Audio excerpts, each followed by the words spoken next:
আমি ভাই এমন একটা মানুষ যে যে কোনো মানুষ আমার সাথে যদি ভালোবাসা অভিনয় করে যায় তাহলে এটা আমি সত্যিই ভাবি না।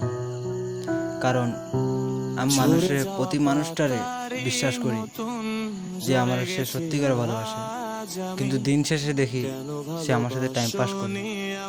আসলে এমনই কিছু আমার লাইফে হয়ে গেছে যে আমার প্রিয় মানুষটা, যে প্রিয় মানুষ একটা আসে না, প্রিয় মানুষটা আমারে মানে এতটুকু অবহেলা করে যে ভাই কি কইম আর।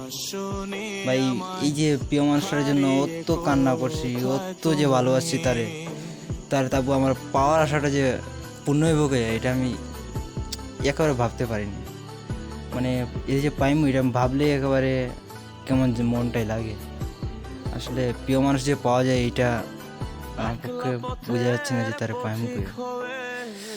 আর তার তো ফ্যামিলি, সে তো এমন একটা মেয়ে যে কি যে কইমু ভাই, তার ফ্যামিলিও ছাড়তে চায় না, আমারও ছাড়তে চায় না।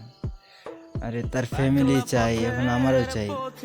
এখন এমন পথে আছি যাতে আমার এখন মানে কোনো দিকেই যাওয়া আসা কিচ্ছু হয় না। আর এমন একটা প্রিয় মানুষ যে যে আমার আমার যদি কিছু হয়েও যায় এখন, সেটার জন্য সে আর চিন্তা করে না।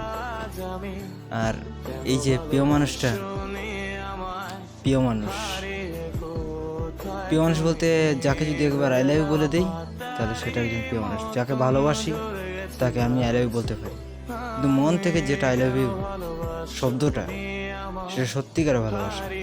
আর যেটা যে মানে আই লাভ ইউ বলার, এটা তো একটা উদাহরণ আছে আছে না? এই তো আমার লাইফে সেম কাহিনী, মানে টাইম পাস হচ্ছে, সবটি হচ্ছে আমার লাইফে। আর ভাই আমার প্রিয় মানুষ থাকবে কি কোথায়? কারণ আমার কে আছেই বা। আরে ভাই, আর আমি একটা কথা কই, এমনিতে আমার ভাই আমার লাইফে যদি কাহিনী জানতে চান তাহলে এমনিতে আমার কষ্টে পড়া মানে বুকটা ফেটে যায় বাস্তবে। আসলে আমি কি করি ভাই।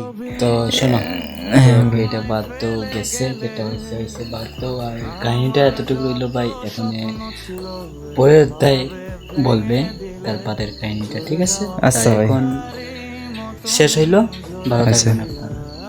আজ আমি কেন ভালোবাসনি আমায়, হারিয়ে কোথায় তুমি।